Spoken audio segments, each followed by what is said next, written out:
Thank you, Mr. Chairman. I thank the witnesses for being here. This is a timely topic and some harrowing scenarios that have been painted here, Mr. Sheldon, Dr. Jensen.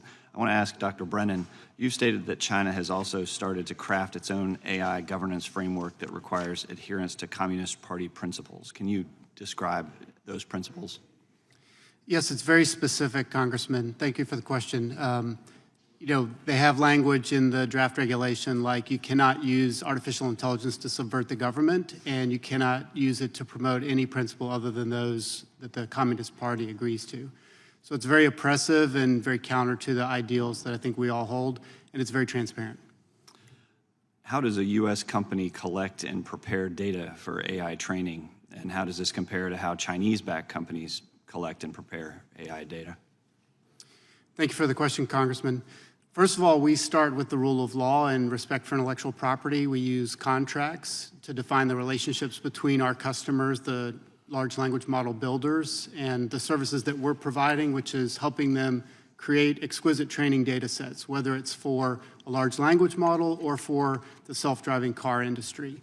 And the customers are responsible for ensuring that they have a legal right to the data that they're sharing with us for labeling and annotation that we perform that's part of either the training process or the test and evaluation process.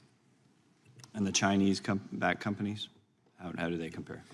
In general, I think from the open source information and from a recent warning by the Five Eyes intelligence leaders yesterday, China is engaged in a broad, organized espionage effort against intellectual property around the world.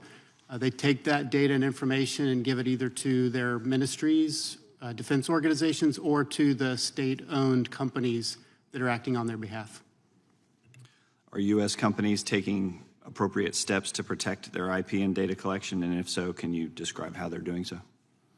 I think this is improving. As a victim of the OPM hack that took all of our security clearance database several years ago, we're all keenly aware of the risk that cyber actors play. It's important that agencies like CISA and the Department of Homeland Security continue to have the education and awareness programs that they have to teach small businesses, universities, and schools how to have proper cyber hygiene. A good colleague of mine even recently was a victim of ransomware in a family business. So it's happening all the time. It's a persistent threat, and we need to think about it like changing the batteries in our smoke detector. It always has to happen. You've spoken today about how China acquires foreign high tech, including investments or acquisitions of companies and PRC-backed venture capital funds. The Congressional Research Service recently addressed this topic in an article related to light detection and ranging technology, also known as LiDAR. The LiDAR market is advancing quickly, and PRC firms are advancing in this area through access to the U.S. market and technology. Would it be fair to say that LiDAR integration is a risk for both computer vision systems as well as generative AI? As you know, the United States regulated the remote sensing industry for a number of years and has loosened that. And we've all benefited from global positioning, satellite capabilities to drive around.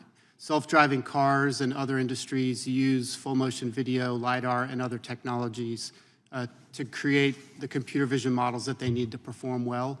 I could imagine, if I put on my former hat, that information like that would be an attractive target to the Chinese Communist Party and the People's Liberation Army. So like all of the other data that's used in the self-driving car industry, it's a high bar for safety, and those companies are keenly aware of the security that they need to apply and leverage some of the leading security capabilities, as you'll hear about today, I would imagine. So LiDAR data could be used to train AI or make real-time decisions with generative AI based on the training data it's been given? So the generative transformers that Google invented in 2017, we've mainly seen applied to language so far, but it could be applied to other data. It's a large matrix, and I think we'll see more experimentation in other modalities in the coming years. And what concerns do you have that China could use data compiled by LiDAR systems to acquire sensitive information and use this information to conduct military or industrial espionage to gain operational advantages? In warfare, things like understanding the terrain and weather can be classified as secrets. And so any sensor, LiDAR or otherwise, that helps you understand the general condition or terrain is an important asset, and we would need to protect it in the United States. Thank you. Yield back.